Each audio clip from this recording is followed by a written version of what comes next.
warahmatullahi wabarakatuh. Bismillahirrahmanirrahim. Wassalatu wassalamu ala asyrofil anbiya'i wal mursalin wa ala alihi washabihi ajma'in. Rabbi shrah li sadri wa yassir li amri wahlul 'uqdatam min lisani yafqahu qawli. Ibu Kepala Sekolah SDN Luaran Mangga 4, yang saya hormati Ibu Kepala Sekolah SDN Luaran Mangga 2, yang saya hormati Ibu Kepala Sekolah SDN Wonosari 1. Alhamdulillah pada hari ini kita dapat berkumpul dalam keadaan sehat walafiat dalam kegiatan desiminasi aksi Nata modul 14 calon guru penggerak. Sholawat serta salam kita curahkan kepada junjungan kita Nabi besar Muhammad Sallallahu Alaihi Wasallam, dan semoga kita semua mendapatkan syafaatnya di akhir nanti. Ibu-ibu dan bapak-bapak, kegiatan ini dilaksanakan untuk memenuhi salah satu tugas yang harus dilaksanakan oleh calon guru penggerak. Sebelumnya saya ucapkan terima kasih buat Bapak Ibu guru hebat telah hadir di acara desiminasi aksi nyata modul 1.4 penanaman budaya positif program calon guru penggerak angkatan 9. Sebelum saya lanjut ke materi, saya mau tanya, Bapak Ibu tahu nggak diseminasi itu apa? Tapi sering dengar kan? Diseminasi sering dengar? Sering. Oke. Jadi diseminasi itu adalah kegiatan yang ditujukan kepada kelompok target atau individu agar mereka memperoleh informasi, timbul kesadaran, menerima dan akhirnya memanfaatkan informasi tersebut. Lebih singkatnya, diseminasi adalah proses penyebaran inovasi yang direncanakan, diarahkan, dan dikelola. Jadi pada kali ini saya akan menyampaikan informasi tentang budaya positif yang saya dapat di program pendidikan guru penggerak. Jadi mungkin yang saya sampaikan ini tidak menyeluruh ya, hanya di modul 1.4 sebagai salah satu tugas kami sebagai calon guru penggerak di aksi nyata. Jadi diseminasi itu adalah, coba tolong dibacakan Ibu nih.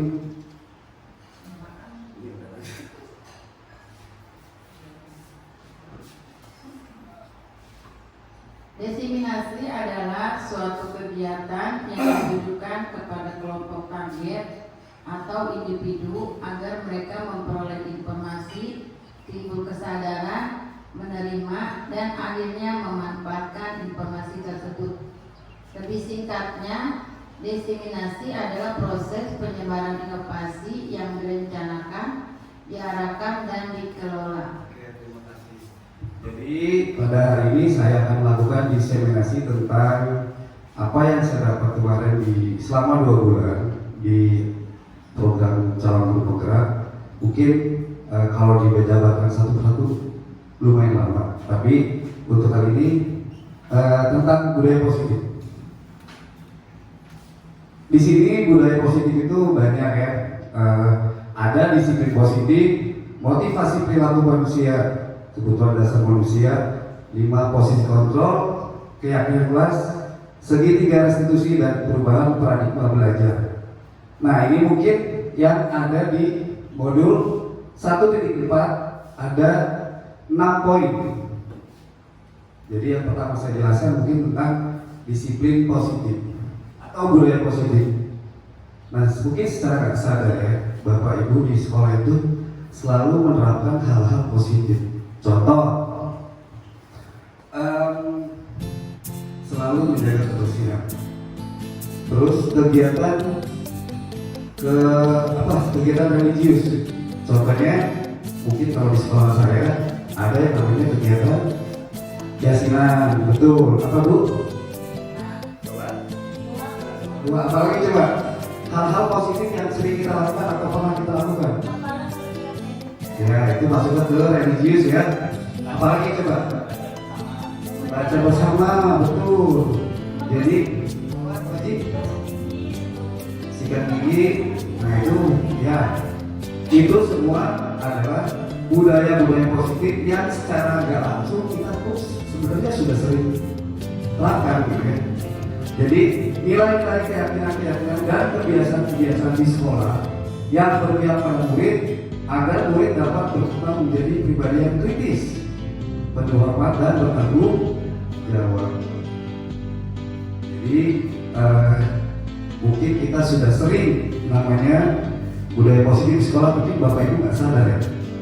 Kalau yang kita lakukan itu adalah budaya positif di sekolah. Sekarang ada pertanyaan tuh nanti. Coba Bapak apa saya minta tolong Ibu Widya tolong dibacakan. Setuju atau tidak setuju? Hukuman dapat mendisiplinkan murid. Ya, coba.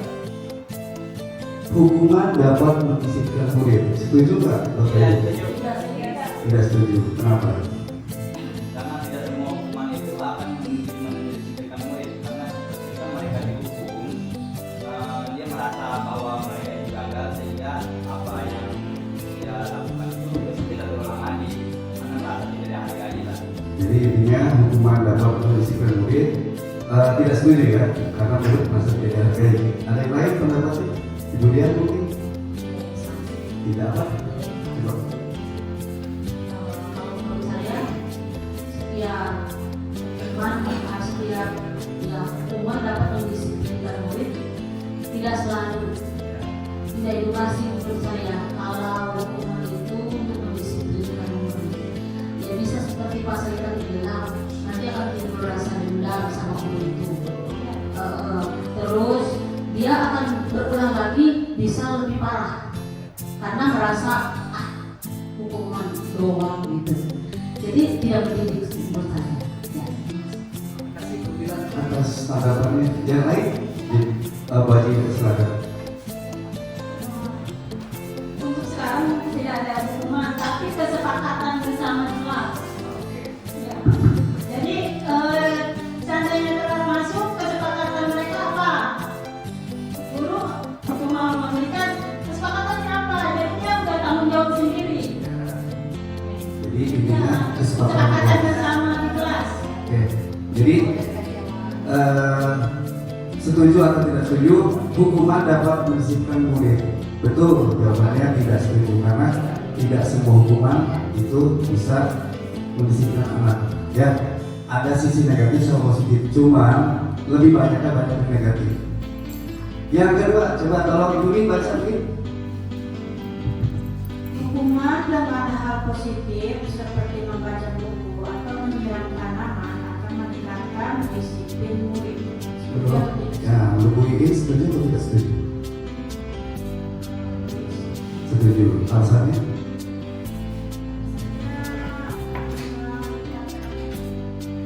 Oke, meningkatkan. Oke, bisa.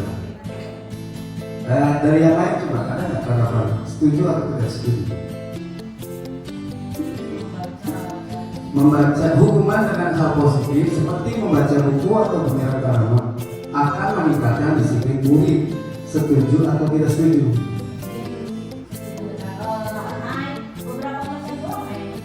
Jadi jawabannya setuju. Pas Agil? Tidak mutlak ya. Tidak bukan. Pas Agil setuju. Kalau menurut saya membaca atau menyiram tanaman akan meningkatkan disiplin murid itu tidak setuju. Tidak setuju alasannya? Karena itu merupakan suatu peraturan tapi bukan merupakan dari keyakinan mereka akan apa yang mereka lakukan ketika melakukan kesalahan. Ya, jadi gini, intinya setiap kelas itu ada namanya kesepakatan kelas. Ya, jadi nanti peraturan sekolah mungkin yang sekarang kita jalankan itu kurang efektif sebenarnya, karena itu dibuat oleh sekolah, tidak melibatkan murid. Jadi nanti mungkin mudah-mudahan ya bulan dari sini Bapak Ibu bisa menerapkan kesepakatan kelas. Contohnya nanti Bapak Ibu berkumpul di kelas sama murid, kira-kira kesepakatan apa yang akan dibuat itu murid yang usul. Contoh, tidak boleh telat ke sekolah. Jadi itu namanya kesepakatan kelas. Berarti nah, ketika ada siswa yang melanggar, itu baru bukan hukuman namanya. Kenapa?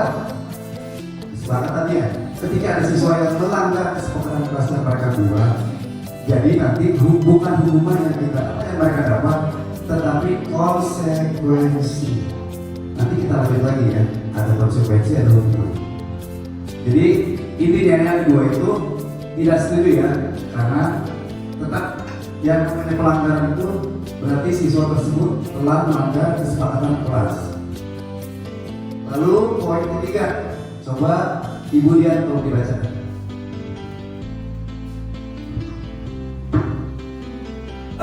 Memberi penghargaan akan meningkatkan motivasi belajar murid. Setuju atau tidak setuju? Setuju. Setuju.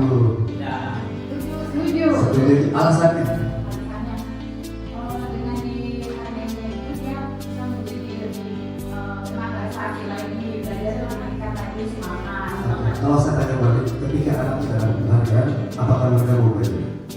Mama itu apa? Kita lihat ya mama. Berarti Dia jadi gini, memberi penghargaan akan meningkatkan motivasi belajar. Itu tidak setuju. Karena siswa tersebut ketika meningkatkan motivasi, dia selalu mengharapkan penghargaan. Tidak muncul dari dirinya sendiri untuk meningkatkan motivasi dia. Ya, jadi karena sesuatu dia mau belajar. Nah, Tapi kan sesuatu yang baik itu kita ya betul. Betul. jadi dia bisa bermotivasi lagi belajar. Nah sebenarnya ini bukannya tidak boleh, tetapi tidak disarankan. Ya, boleh tapi tidak disarankan. Kalaupun mau kasih penghargaan, kalau bisa jangan di depan murid, masa di depan teman-teman lain ya, di di kantor, gitu. Jadi semuanya itu tidak setuju, ya. Kita lanjut. Di sini pembelajaran dengan paradigma baru.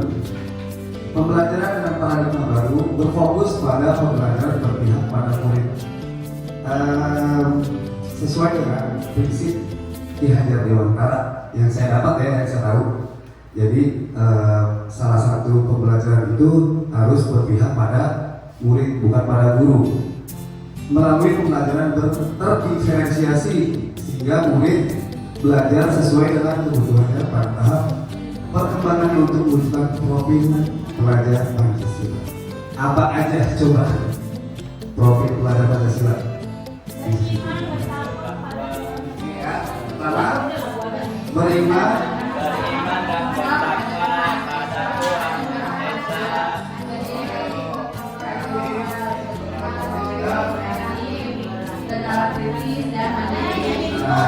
oke, coba sekarang untuk melepaskan batok-batok kita yang hidup coba. Ada kabar nggak? Oke, boleh berdiri di panggung di depan sini. Teman-temannya boleh ikutin ya.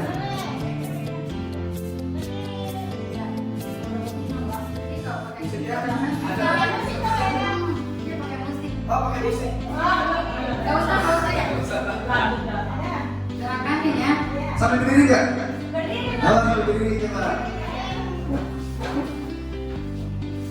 1, 2, 3.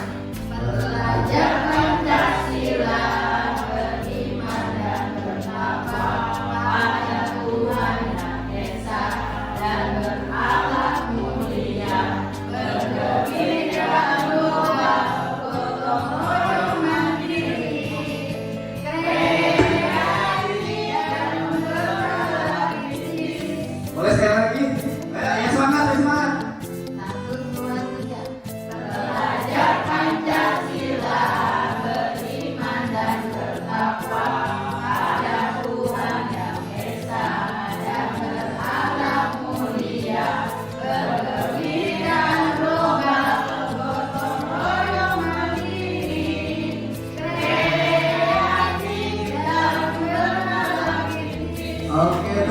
buat kita semua. Terima kasih Buni. Jadi pembelajaran dengan paradigma baru itu berpihak pada murid sesuai dengan filosofinya dihajar lewat alat. Oke, kita lanjut. Di sini perubahan paradigma stimulus respon teori kontrol atau teori pilihan. Siapa sesungguhnya yang memiliki kontrol? Di sini kita mencoba mengubah orang agar berpandangan sama dengan kita. Tapi teori kontrol atau pilihannya kita berusaha memahami pandangan orang lain tentang dunia. Jadi bukan tentang kita lagi ya, tentang dunia. Yang kedua, perilaku buruk dilihat sebagai suatu kesalahan. Tetapi teori kontrol, semua perilaku memiliki tujuan. Yang ketiga, orang lain bisa mengontrol saya. Seperti tadi yang saya ngomong sama Bunda ya, tentang permainan menempel tangan. Jadi stimulusnya orang lain bisa mengontrol saya. Teori kontrolnya hanya Anda yang bisa mengontrol diri Anda. Tadi saya sedikit ngobrol dengan Bunda. Gimana tuh kan? Tadi Pak Meli bilang ya saya, seandainya di tangan saya ada sesuatu yang berharga. Bu Mila rayu saya dengan cara Bu Mila kontrol saya biar saya buka tangan saya, gitu kan? Dengan segala upaya ya. Iya, terus mau ngancam, mau rayu, mau ngelidikin, mau nangis-nangis, ngemis-ngemis atau apapun bully-bullyingan gitu. Sampai saya bisa membuka tangan saya. Kalau saya bisa membuka tangan saya berarti Bu Mila bisa mengontrol saya. Kalau tidak berarti Bu Mila tidak bisa mengontrol saya. Betul ya. Jadi yang bisa mengontrol diri kita itu adalah diri kita sendiri ya, bukan orang lain. Betul. Oke, lanjut. Pemaksaan ada pada saat rujukan gagal. Teori kontrolnya kolaborasi atau kerjasama dan konsensus menciptakan pilihan-pilihan baru. Jadi bukan cuma hanya membujuk, merayu. Ketika itu gagal, lalu muncul pemaksaan. Cuman itu sesuatu yang bukan salah ya, tapi balik lagi tidak diajukan. Kita sekarang berpikir sama sini yang sebelah kanan. Kolaborasi sehingga muncul pilihan-pilihan yang baru. Lanjut lagi, model berpikir menang atau kalah. Nah, di teori kontrol tidak ada pilihan kayak gitu. Yang adanya menang. Jadi tidak ada pilihan yang begitu. Ya, kita lanjut. Ini mungkin kita lihat aja. Nah, tadi kita bicara tentang budaya positif. Di sini disiplin. Coba, apakah Bapak Ibu guru menerapkan disiplin di sekolah? Menerapkan atau tidak? Menerapkan. Contoh, salah satu contoh. Salah satu contoh disiplin di sekolah saya, salah satunya ya itu datang awal. Datang tepat waktu, tapi saya datangnya harus lebih awal. Siap. Kalau yang enggak ada Ya, tidak ada hukuman buat saya. Tidak ada Hanya hukuman. pertanyaan, kenapa datangnya tidak sesuai bukan keyakinan sih, kesepakatan kita. Itu nanti dibahas di segitiga restitusi. Ya. Jadi salah satu disiplin yang bukan terapkan di sekolahnya itu datang tepat waktu. Atau lebih awal Atau lebih awal. dari pembelajaran. Oke, itu salah satu disiplin positif ya. Sekarang kata disiplin sering dihubungkan dengan hukuman, betul nggak? Misalkan ada anak yang melanggar, kayak tadi di sekolah saya ada yang berbuka-buka, itu kan tidak disiplin. Jadi saya hukum. Sebenarnya yang saya lakukan itu salah sebenarnya. Karena di teori kontrol kita sebagai guru itu saya sebagai pemberi hukuman. Nanti ada lagi kita belajar posisi kontrol seorang guru itu satu, pemberi hukuman, kedua membuat merasa bersalah, ketiga pemantau, keempat manajer, dan yang kelima teman. Nanti kita jelaskan ya. Kita sekarang bicara disiplin dulu. Disiplin positif tidak harus dengan memberi hukuman, betul dari Bumila ya. Jadi ketika anak datang telat tidak dihukum, tapi dengan Bertanya, kenapa? Justru itu adalah salah satu alternatif terakhir boleh sebenarnya. Kita mau hukum anak itu boleh, tapi itu pilihan terakhir. Kalau misalnya mentok ya udah kebiasaan berat. Dan kalau perlu tidak digunakan sama sekali. Jadi bukan tidak boleh ya, boleh tetapi balik lagi tidak dianjurkan. Disiplin yang kuat akan menciptakan murid yang merdeka, yaitu disiplin diri yang memiliki motivasi internal yang berasal dari diri kita sendiri. Dengan disiplin diri kita belajar cara untuk mengontrol diri dan bagaimana menguasai diri untuk memilih tindakan yang mengacu pada nilai-nilai yang kita hargai, yaitu nilai-nilai kebajikan universal. Coba kalau dibacain lagi, yang belum ini. Ya, bicara paling ya. Iya. Kita mau lihat kalau dibacakan ya. Nilai-nilai kebajikan adalah sifat-sifat positif manusia yang merupakan tujuan mulia yang ingin dicapai setiap individu. Diana Joseph 1998 mengemukakan bahwa dengan mengaitkan nilai-nilai kebajikan yang diyakini seseorang, maka motivasi intrinsiknya akan terbangun sehingga menggerakkan motivasi dari dalam untuk dapat mencapai tujuan mulia yang diinginkan. Nah, jadi dari kata-kata ini menurut Diana Joseph ini ada kata-kata yang menurut saya agak menarik ya. Di sini motivasi intrinsik. Apa itu motivasi intrinsik? Kalau kita terjemahin intrinsik itu berarti dari dalam, ya. Ada intrinsik berarti ada juga ekstrinsik, betul. Jadi yang tadi Bu Hamidah bilang ya, disiplin itu kemudian apa? Tentang penghargaan. Ya. Jadi ketika anak mau disiplin atau mau membangun motivasinya, itu ada faktor dari luar kemudian apa tadi? Karena tadi penghargaan, ya, bukan ya ekstrinsik. Kalau intrinsik itu berarti dari dalam. Dia pengen berubah dirinya agar bisa jauh lebih baik. Sehingga menggerakkan motivasi dari dalam untuk dapat mencapai tujuan mulia yang diinginkan. Nah, sifat-sifat atau nilai-nilai kebajikan itu tadi yang Budi nyanyikan ya. Nah, semuanya ada di profil belajar Pancasila. Ini semuanya nilai kebajikan. Nah, motivasi perilaku manusia. Diana Joseph lagi dalam bukunya Restructuring School Discipline menyatakan 3 motivasi perilaku manusia. Sekarang kalau saya bertanya, Bu Horila, kalau pakai helm saat berkendara bermotor, kenapa? Untuk menghindari paparan sinar matahari. Oke, biar nggak kena matahari ya. Selain itu ada nggak? Selain itu ada nggak alasan? Keamanan, terus. Oke. Jadi kenapa kita saat berkendara bermotor pakai helm? Mungkin alasan macam-macam ya. Ada yang takut kena sinar matahari, biar nggak glowing gitu.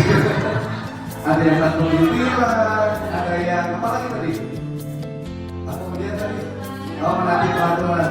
Nah, kira-kira itu tuh kalau kita lihat di sini, kalau kita lihat di sini untuk menghindari ketidaknyamanan lingkungan, ini kira-kira motivasi eksentrik atau intrinsik? Hah? Ekstrinsit dari luar ya, karena dia takut hukuman apa dibilang polisi, bukan motivasi dari dalam dia biar apa? Supaya aman ya. Kalau tadi kan masalah biar matahari itu ekstrinsit juga. Oke, karena sekian hal ya. Lalu kedua, untuk mendapatkan imbalan atau penghargaan yang lain. Mungkin ketika Bu Widya pakai helm, Bu Widya hebat kok pakai helm, padahal cuma jalan dari Pondok ke depan pakai helm. Nah, jadi itu juga ekstrinsit ya. Yang ketiga, nah ini untuk menjadi orang yang mereka inginkan dan menghargai diri sendiri dengan nilai-nilai yang mereka percaya. Ini baru motivasi intrinsik. Jadi motivasi yang datang dari dalam diri sendiri, ya. Jadi itu saya tadi. Nah, tadi saya jelaskan ya. Untuk menghindari ketidaknyamanan lingkungan itu masuk motivasi eksternal. Yang kedua, eksternal juga. Yang ketiga, atau disiplin positif. Jadi yang disebut dengan disiplin positif ini bukan karena iming-iming pengen dapat pengen di alam, bahasanya pengen di alam. Kenapa? Saya kan cuma oleh-oleh. Ya, jadi itu 3 motivasi perilaku manusia yang sering kita temukan. Mungkin emang secara langsung kita juga sama kayak gitu ya. Saya pribadi kalau mau pakai helm itu sebenarnya bukan karena apa ya, bukan karena dari sendiri, tapi biar jangan kena debu. Betul. Malah yang dibonceng pakai helm, yang ngeboncengnya nggak pakai helm. Itu kalau kena debu sebenarnya ya. Sama saya juga kayak gitu. Ini mungkin kita lewat tadi udah dibahas ya. Ini juga. Nah, di sini tadi contoh penghargaan yang menghukum. Coba tolong dibacakan lagi. Siapa lagi ya? Bu ini lagi deh. Bu ini ya. Tolong dibacakan. Silakan Ibu. Contoh penghargaan yang menghukum sekolah melalui ranking anak yang memiliki ranking bahwa merasa malu rendah, bawah merasa rendah, merasa dihukum dan tidak menghargai kemampuan seseorang, hanya menilai kepintaran siswa berdasarkan hasil penilaian. Padahal setiap anak pasti memiliki passion atau kompetensinya yang berbeda. Tinggal tidak kita seorang guru mampu menemukan dan mengembangkannya sesuai filosofi pendidikan Ki Hajar Dewantara bahwa setiap anak adalah unik. Bapak Ibu setuju nggak kalau kita ngajar itu anak itu unik? Uniknya kenapa? Ya setuju ya, karena beda-beda. Nah sekarang yang saya tanyakan, kalau menilai anak itu apakah dari nilai yang mereka dapat atau dari hal lain? Ini jujur ya jawabannya ya, bukan jawaban yang seolah-olah saya merasa paling benar, tidak. Jadi kita sini tidak ada benar atau salah. Saya hanya pengen kita sharing. Coba Bapak Ibu kalau nilai anak itu, oh ini dari mana bisa tahu pintar? Apakah dari nilai mereka yang didapat atau memang dari hal lain? Coba saya pengen tahu dari, coba dari Bu Widya deh, semua bagian. Bu Widya kalau menilai anak pintar atau tidak dari mana? Kalau menurut saya pintar, tapi kadang ada yang akhlaknya tidak bagus juga cuma. Jadi nilainya dari, kalau saya nilainya dari akhlak dulu sih. Dari akhlak, bukan dari nilai yang didapat. Yaitu kalau di buku apa? Buku rapor. Ya. Tapi kalau untuk penilaian diri sendiri guru, ya. Oke. Jadi tetap nilainya apa? Penilaiannya dari nilai yang didapat ya. Setelah itu baru akhlak. Coba Bu Halina. Kalau saya itu dari keseharian. Seperti apa contohnya itu? Keseharian anak-anak itu ya seperti disiplin, disiplin di sekolah, datang ke sekolah, perilaku dia, dari perilaku misalkan dia apa ya, bandel atau enggaknya, itu kan masuk ke dalam Penilaian. Berarti itu lebih penilaian sikap ya. Dari sikap anak di sekolah seperti apa. Oke, lanjut Ibu Sadia, Ibu Hanya coba Ibu Hanya kalau menilai anak itu seperti apa? Oh, dari belajar sehari-hari itu nilainya kan kelihatan pintarnya itu kan belajar sehari-hari. Maksudnya gini, kalau menilai anak pintar, apakah kita terpaku hanya dari nilai yang mereka dapat? Apa ada penilaian? Kecerdasan dia kan kelihatan dari keseharian Ya. dia juga bahwa dia pintar itu ansidesisnya juga kelihatan. Mimiknya. Ya, Oke, dari mukanya kelihatan ya kalau itu sebenarnya pintar. Kayak gimana tuh kalau mukanya pintar? kita bicara kita menerangkan itu dia langsung oh dia tuh kayak gini dia kan langsung ini itu kan sedang kelihatan kan. Kata. Kalau dia nggak pintar maaf ya ada pelan. Oke, oke, saya terima dulu jawaban semua ya. Coba Bu Diana.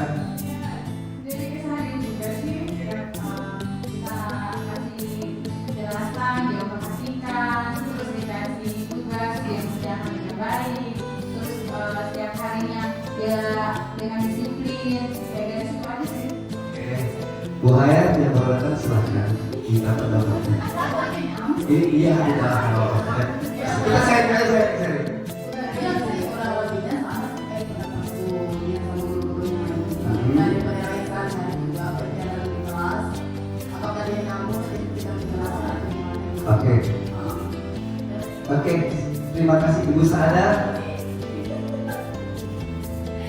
Coba Bu Saada kalau menilai siswa itu dari segi apa sih? Sama sih seperti itu gitu. Keseharian. Jadi coba lanjut Bu Mila, mungkin ada pendapat lain. Kalau di sistem sekolah ya, di sistem kelas kan ada yang namanya penilaian kognitif, ada yang namanya penilaian keterampilan, dan ada yang namanya penilaian sosial. Nah, dari kognitif kan berarti pembelajaran sehari-hari, pelajaran. Kalau keterampilan kan kita lihat anak itu mampu atau tidak mampu, prosesnya yang dinilai. Dari sosial berarti yang tingkah laku anak dan sebagainya. Pada dasarnya tidak ada anak yang bodoh, Betul. tidak ada anak yang tidak bisa. Betul. Semua anak pasti bisa, cuma mungkin dia agak lambat, yang ini agak cepat. Betul. Dimana kita menyikapinya sebagai seorang guru, menilai anak tidak fokus pada angka. Betul. Kalau menurut saya. Terima kasih Bu Mila. Coba satu lagi Bu Rini Prasetya SPD. Sama sih seperti yang lainnya sama. Apa tuh sama aja itu? Seperti yang tadi Bu Mila ucapkan tuh udah benar-benar semuanya bagus kita, pokoknya hampir sama seperti Bu Mila. Oke, kalau lebih sama ya. Jadi kalau kita baca, lagi, jika sekolah mengalami sistem ranking, anak yang memiliki ranking di bawah merasa paling rendah, merasa dihukum dan tidak menghargai passion seseorang. Passion itu berarti minat ya. Hanya menilai kepintaran siswa berdasarkan hasil penilaian. Padahal Bapak Ibu kan tahu, di sekolah itu kan kita melihat anak itu macam-macam. Ada yang pintarnya di matematika, ada juga pintarnya di seni, ya. Ada juga yang pintarnya di bahasa, betul. Nah itu kan keunikan kita ya sebagai guru. Nah sekarang bagaimana kita tidak bisa melihat apa yang pintar, apa yang kurang pintar. Itu nggak bisa gitu sebenarnya. Jadi tugas kita sebagai guru menemukan kelebihan dari anak dan mengembangkannya sesuai dengan filosofi yang diajarkan bahwa setiap anak itu unik. Tadi yang bilang betul apa? Jadi tidak hanya nilai dari angka ya, dari apa tadi nilai kognitif, sosial, tampilannya. Jadi nggak cuma kita ini dapat 100 terus yang lainnya dapat di bawah itu, bukan berarti dapat 100 itu pintar, bukan. Tetapi kita lihat dari nilai-nilai lain yang tadi, kayak misalkan dari sisi sosialnya yang bagus, itu juga jadi nilainya bolehlah. Jadi tadi yang boleh bilang sikap ya, jadi kita melihat anak itu bukan cuma dari angka tapi dari sikap ya. Kira-kira yang sini paham. Jadi kalau kita menilai anak itu jangan dari ranking ya. Masalahnya pakai ini zaman sekarang, bukan sekarang sudah masalahnya yang berkembang di masyarakat, anak yang dapat ranking yang Itu selalu kita. dielulukan hebat, orang tuanya bangga dan sebagainya. Ketika anak itu tidak dapat ranking, kami yang tidak bisa apa gitu. Paradigma yang itu tuh yang harus kita hilangkan. Lihat ya, anak yang memiliki ranking betul, karena ranking dihilangkan dan itu menghindari hal itu. Karena apa? Anak itu udah capek belajar di sekolah, ketika tidak ada ranking, dia merasa paling rendah dan merasa dihukum dan tidak menghargai usaha dia setelah belajar. Makanya sekarang itu sistem ranking itu dihapus. Itu sosialisasi ke orang tua murid itu harus berperjuangan. Betul. Ini otaknya itu masih yang kayak gitu. Itu tugas kita sebagai mungkin gini. Ya mending gue satu piala. Mungkin ini solusinya. Jadi kita nggak hanya belajar di sekolah tentang materi yang ada di kurikulum ya, tapi tapi kita juga bisa kembangkan dengan pembelajaran hal lain. Kita bisa menemukan anak itu ada di mana. Nanti bisa dijelaskan sama orang tua, ibu, anak ibu itu memang lemah di matematika misalkan.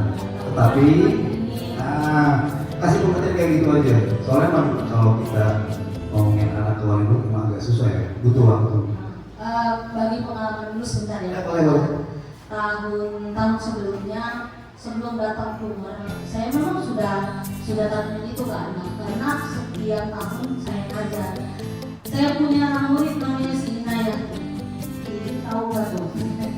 Dia itu anaknya maaf ya, ngomong gitu ya, sampai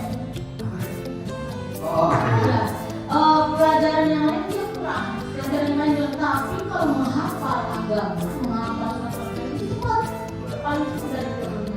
Dari situ saya sadar bahwa tidak semua anak bisa menguasai semua bidang, pasti salah satu dia pasti bisa. Nah, tahun berikutnya ada anak yang mamanya selalu bilang, maaf anak saya mau begini. Saya bilang sama orang, mama, dapat, memang tidak pintar di mana, tapi dia hebat di sini.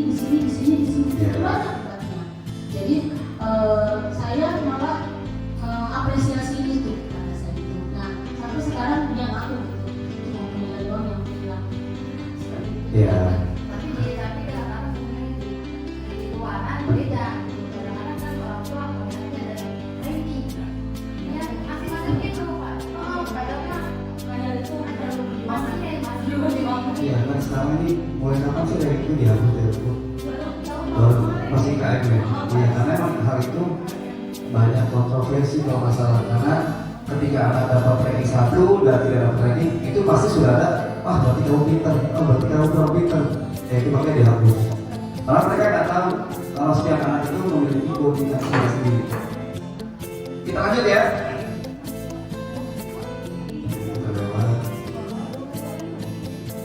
Nah, ini tadi hukuman, konsekuensi, dan restitusi. Coba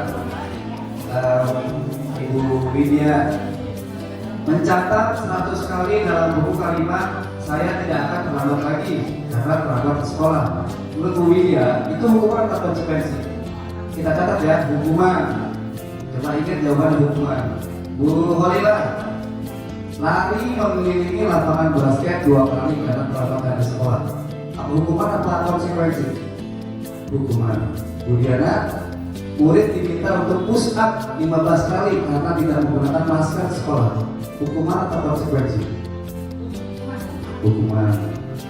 Lalu, Bu Zadia menggantikan atas tugas teman yang telah dicoret-coret. Konsekuensi. Coba Bu Sadah, membersihkan tumpahan air di meja tulis karena tersenggol pada saat belajar. Konsekuensi. Bu Hayria, murid disuruh untuk mengenakan sepatu seharian di sekolah karena tidak menggunakan sepatu hitam. Hukuman. Hukuman atau konsekuensi? Hukuman. Ya, juga lari mengelilingi lapangan basket 2 kali karena terlambat 10 menit untuk penilaian PJOK. Hukuman. Kita catat jawabannya ya.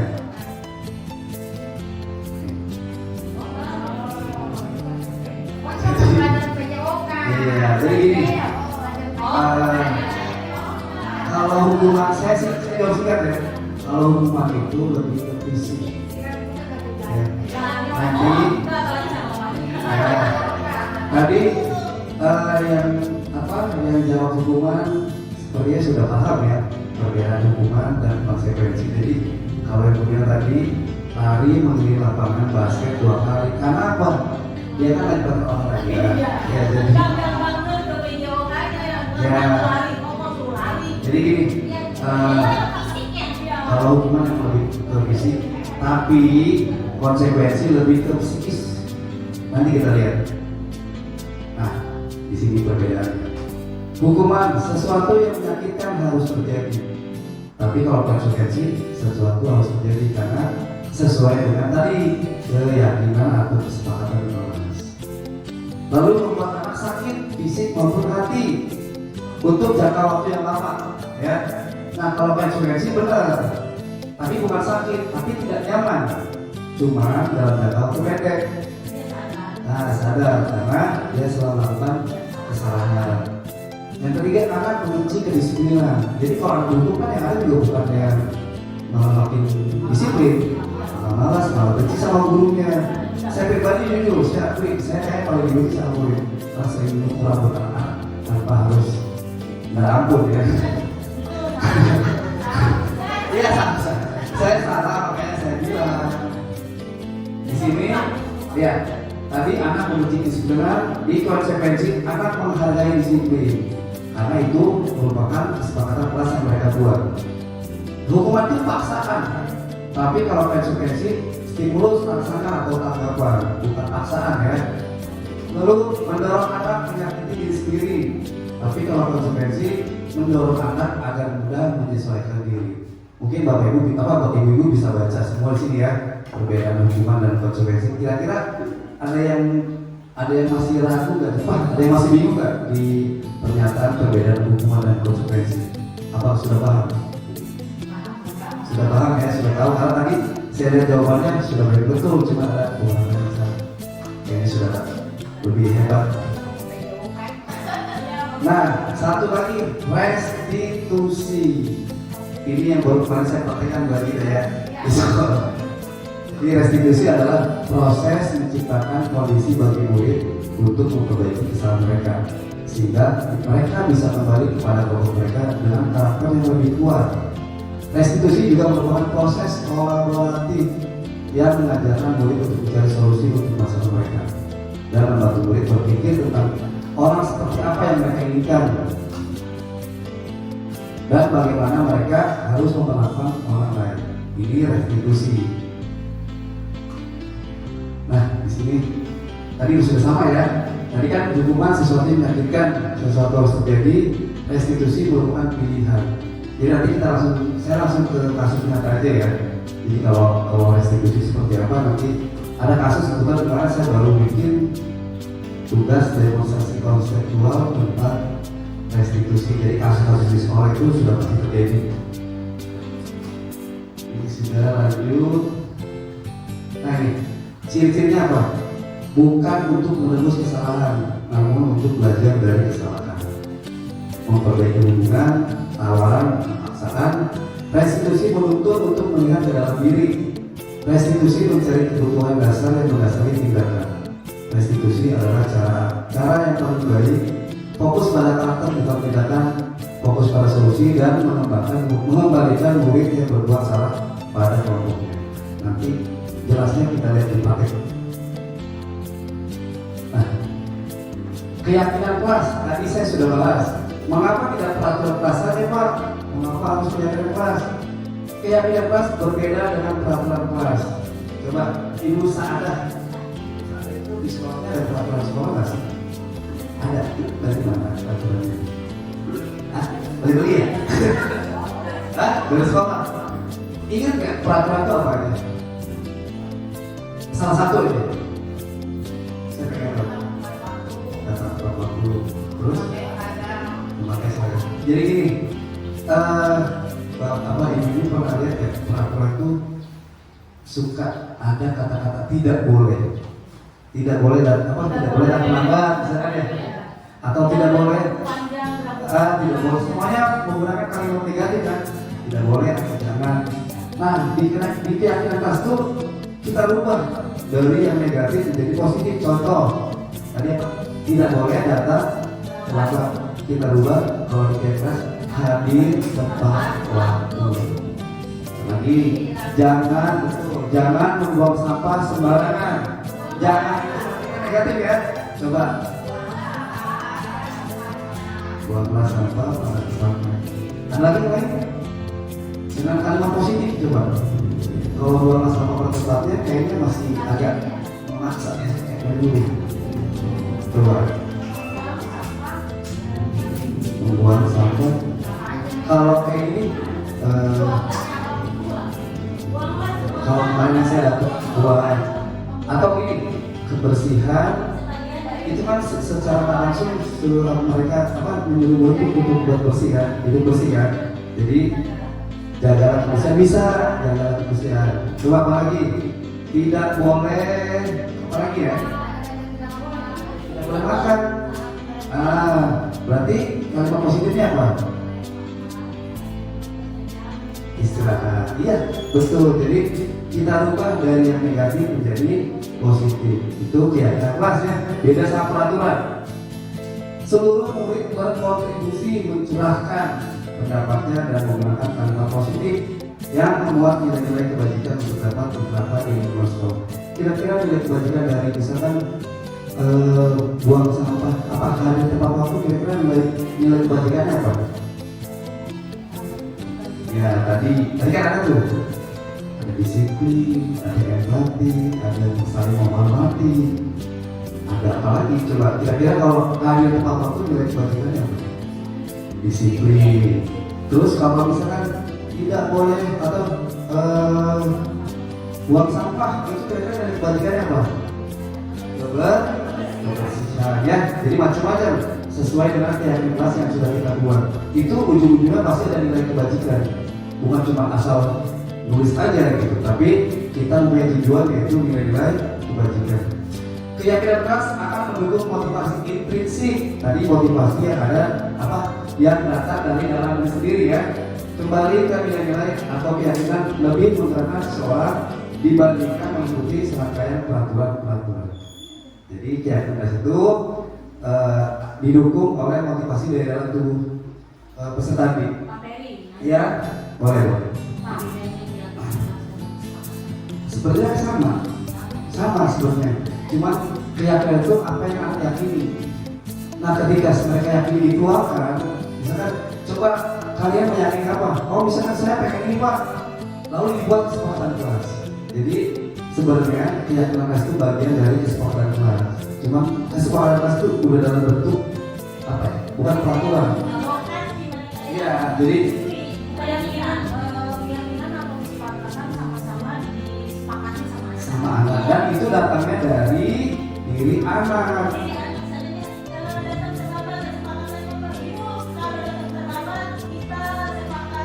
Nah, itu keyakinan kelas pertama ya, keyakinan.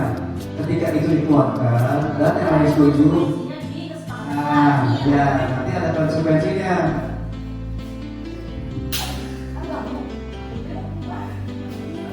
Ya, jadi keyakinan kelas itu sebenarnya bagian dari kesepakatan kelas. Cuma mungkin kalau kesepakatan kelas itu sudah jadi betul. Ada peraturan kelas, ada 3 tuh. Gimana sih? Beda-beda. Jadinya apa bedanya? Kita pakai yang mana gitu? Kalau pakai yang keyakinan kelas, apakah boleh Pak Mas pakai lagi kesepakatan kelas? Atau itu kesepakatan kelas, nggak usah pakai keyakinan kelas gitu? Berat pilihan sih itu.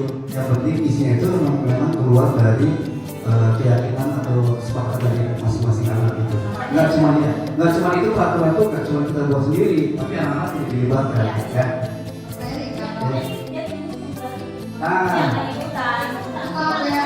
Memberi pemantik aja. Kalau keyakinan kelas itu dibuatnya berarti harus sepengetahuan orang. Kalau bisa sih memang harus, Iya, karena gini. kita juga kan seperti itu. Ketika anak mendapat konsekuensi karena melanggar kesepakatan kelas, maka pastinya itu anak mendapatkan konsekuen ya. Jadi apa yang mereka melanggar itu pasti kan harus ada konsekuensinya ya, entah itu menggantikan buku teman yang rusak atau membeli sepatu baru karena kan tidak sesuai dengan kesepakatan kelas. Nah, mereka harus tahu sebenarnya. Jadi sebelum kita membuat kesepakatan kelas itu, alangkah baiknya orang tua itu harus tahu dilapangkan dulu ya, itu bunyi biar dia biasanya dibuat tuh awal ajaran biasanya ya. Oke, lanjut. Nah, ini contoh kesepakatan kelas nih, apa nih? Datang tepat waktu, mengucapkan salam, apalagi menjaga kebersihan sekolah, berdoa sebelum dan sesudah kegiatan, aktif dalam pembelajaran dan tertib.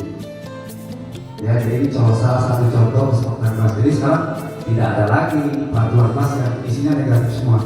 Jangan datang terlambat. Jangan bawa HP, jangan makan di kelas. Nah, itu semuanya itu Itu benar, tetapi semuanya menggunakan kalimat negatif. Ya. Nah, kebutuhan dasar manusia apa aja nih?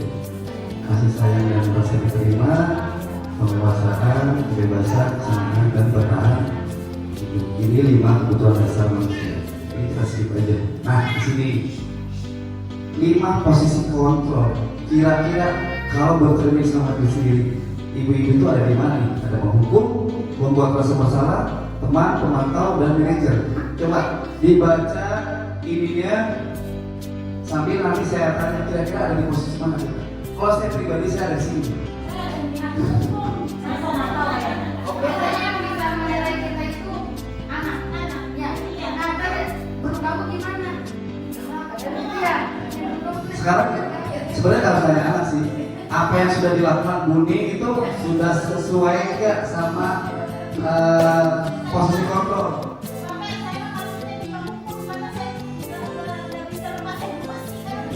Kalau saya sebutin satu-satu ya, saya contoh nih. Saya misalkan ada anak yang ini, misalkan murid saya namanya Susi. Murni misalkan. Murni, kamu tuh gimana sih? Bapak udah capek-capek bikin soal buat kamu, tapi kamu malah tidak mengerjakan. Kamu nggak kasihan sama Bapak? Kira-kira gimana? Itu ada di posisi mana? Pembuat rasa bersalah. Betul, pembuat rasa bersalah. Nih, itu perhatikan, berceramah dan mengatakan seharusnya ibu kecewa. Ini pembuat rasa bersalah. Itu boleh sekali-kali dibicarakan di kelas atau pasal karena saya Boleh. membuat anak itu sadar diri. Iya, dan rasanya enak ya. Iya. Sadar diri kan. Terus kalau misalkan ada kayak gini, Murni, itu tadi kan betul. Ada anak kami kan di situ lagi ujian. Kamu mau kasih nama ibu kalau ibu 15 bulan mau Betul. Berarti ibu Henida pembuat rasa bersalah. Kalau saya lagi praktekkan misalkan, ayolah kerjakan PR-mu. Coba ada kata ayolah. Teman di sini Teman tenaga. ya teman ya. Jadi posisi sebagai teman itu kita ngomongnya ramah sambil mengajar. Jadi si siswa itu ya, Ya kalau saya kerjain tak? itu penghukum. Itu penghukum. Kok hanya buat anak-anak tertentu? Nih kita lihat ya. Sekarang penghukum. Guru berbuat menghardik, menunjuk-nunjuk, menyakiti atau menyindir. Ini sebagai penghukum. Berkata, kalau kamu tidak melakukannya, awas ya, rasakan. Ini sebagai saya banget ya. Apa?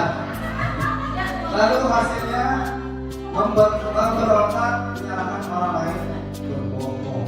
Ini hasil dari posisi kita sebagai penghukum. Lalu kaitannya dengan dunia berkualitas, murid mengatakan guru di luar dunia berkualitas. Jadi murid ya udah gitu, kayak dendam, gitu, kayak benci sama guru. Itulah risiko dari sebagai posisi penghukum. Murid berkata, biarkan saja, nanti juga marah-marah lagi, gitu kan? Biasanya. Dapatnya para murid pasti bakal diulangi lagi kesalahannya, karena dia tidak merasa kurangnya kayak guru ini nggak sayang sama saya, sering domeli. Lalu membuat perasaan bersalah. Biasanya guru berceramah dan mengatakan seharusnya ibu kecewa. Lalu guru berkata, kamu seharusnya atau kamu sudah tahu ibu lelah sekali mengadakannya, ibu stres. Nah itu salah satu contoh pembuat merasa bersalah. Menyembunyikan, menyangkal, berbohong. Nah, murid mengatakan guru di dalam dunia berkualitas, maafkan saya, merasa rendah diri. Jadi ini dihindari juga sebetulnya. Jadi ini kurang dianjurkan kita sebagai ini. Nah betul, yang paling diharapkan kita sebagai manajer. Betul manajer ya. Jadi itu posisi. Jadi dari 5 posisi kontrol ini diharapkan kita ada di posisi ini. Jangan ini apalagi nih, ini sadis. Apa ini contohnya kalau dari segi manajer yang kerja seperti apa gitu? Nih, Ibu ini bisa baca di sini. Ketika ada anak melakukan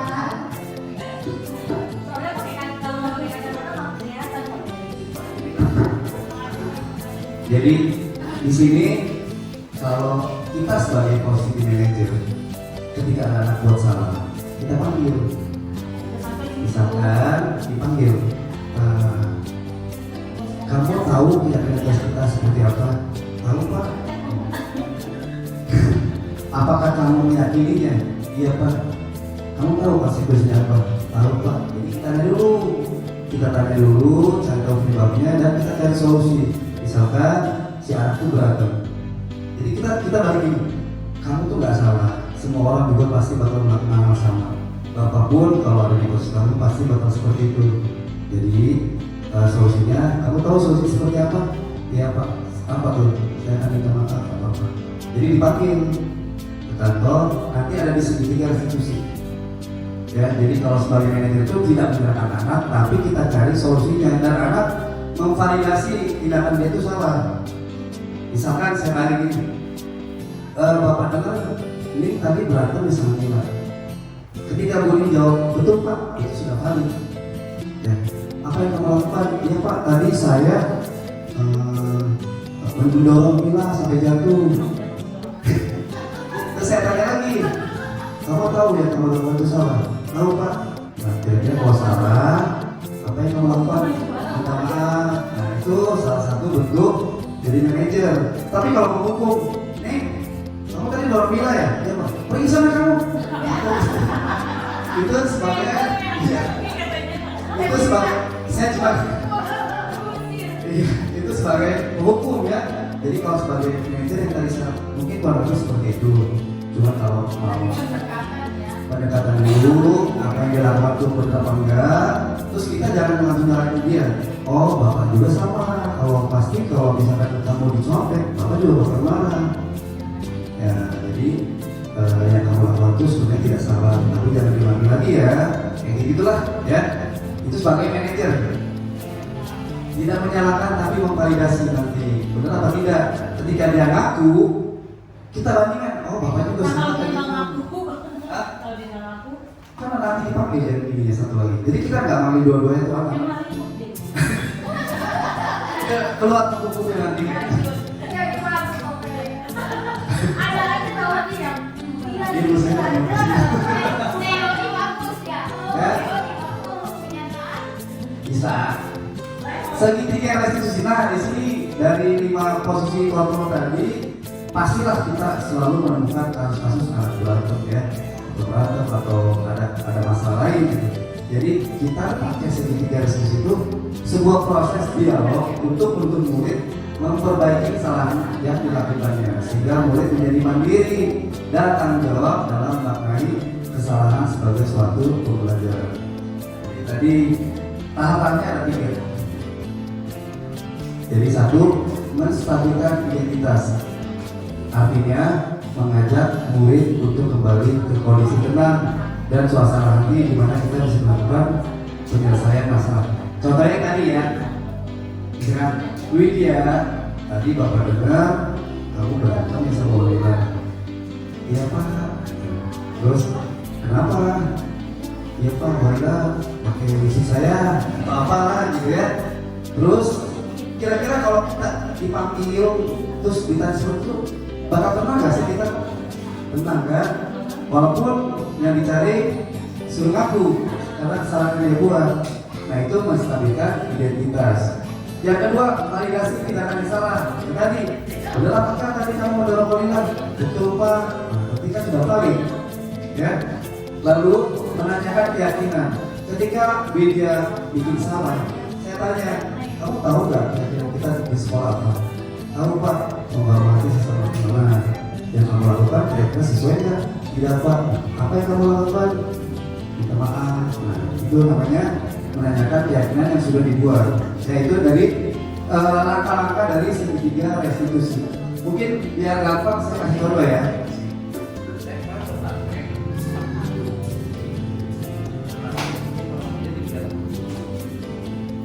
Dilihat dulu di sini.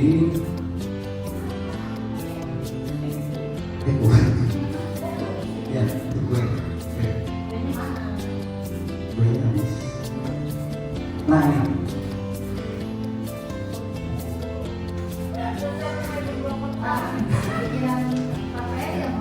Ini ada suara ya, kalau aja ya, tangannya. Di sini. Nah, kasusnya saya kasih satu kasus tadi. Nah, kasus pertama, Aira tidak terima pekerjaannya selalu dicontek oleh temannya. Ia marah dan tidak dapat menahan emosinya. Terus panggil, gak ada suara ya? Pokoknya di sini saya langsung dubbing aja. Jadi saya naik, bener nggak kamu tuh berantem sama teman kamu? Betul. Alasannya kenapa? Karena nyontek. Terus saya bilang, oh kamu tuh nggak salah, posisi bapak juga sama. Kalau jadi kamu pasti bakal marah karena kamu capek-capek bikin soal terus mencontek. Ya, jadi kurang lebih nanti seperti ini, nanti bapak ibu kalau misalkan ada masalah di sekolah, pakailah segitiga restitusi. Jadi jangan langsung dihukum. Kayak tadi yang saya itu tidak patut dicontoh ya. Jadi kita panggil dulu, kita tanyakan dulu alasannya apa, terus dengan siapa. Ketika ada kita tanya lagi solusinya apa kira-kira kalau kamu udah berbuat salah, minta maaf lah atau apa. Jadi sesuai dengan permasalahan yang ada.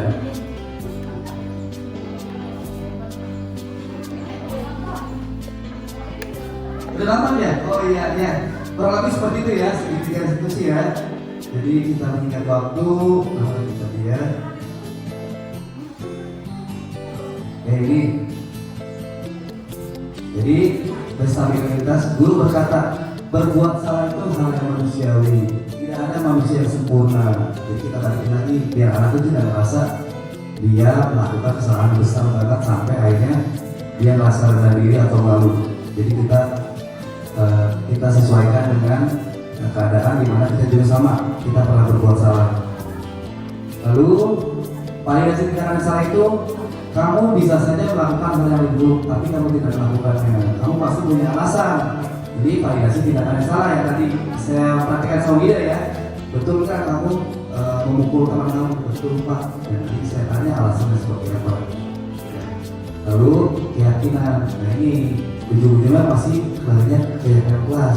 Apa yang telah dilakukan sama dia tahu konsekuensinya apa, dan dia mau berubah agar tidak terjadi atau tidak melakukan hal kayak gitu lagi. Ya, kurang lebih begitu ya, paham kayak ini. Nanti kalau misalkan kurang paham, boleh lihat di channel YouTube saya. Betul. Terima kasih. Masalahnya tuh ya, anak kalau Ya. ditanya, kamu benar tadi berantem sama si anak. Setelah tanya dipanggil nih. Pertama ada laporan dulu. Ibu, si Nopal misalnya si Nopal berantem. Panggil lokasi. Panggil Budi, anak-anak seperti kan di sini tuh. Kita panggil. Saya punya ruangan ini di depan. Ruang BP sebutnya anak-anak. Itu kan saya, kita ngobrol dulu. Benar kamu tadi ngituin si Ipan. Aku bilang keluar Bu. Saya ditunggu-tunggu kan pasti ya. Ya. Kalau dia ngomong itu saya mah, saya ubah-ubah. Panggil Ipan. Kenapa? Dia itu Nova. Panggil lagi si Ipan. Dua-duanya. Ipan benar itu Nova. Dia dulu mau ngatain bapak saya. Bener. Dia ikut berdua depan saya. Itu Bu Mila sudah melakukan segitiga restitusi, walaupun memang belum ya, tapi kayaknya sudah melakukan segitiga restitusi ya. Baik Ibu Bapak, terima kasih telah hadir di sini dan sampai selesai. Kurang lebihnya mohon maaf. Wassalamualaikum warahmatullahi wabarakatuh. Waalaikumsalam warahmatullahi wabarakatuh. Terima kasih. Semangat.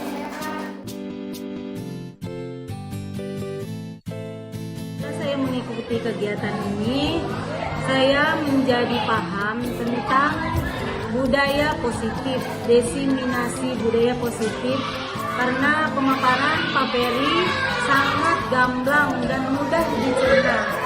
Akhirnya saya sekarang mengerti apa yang dimaksud dengan budaya positif. Insya Allah akan saya terapkan di sekolah saya. Terima kasih.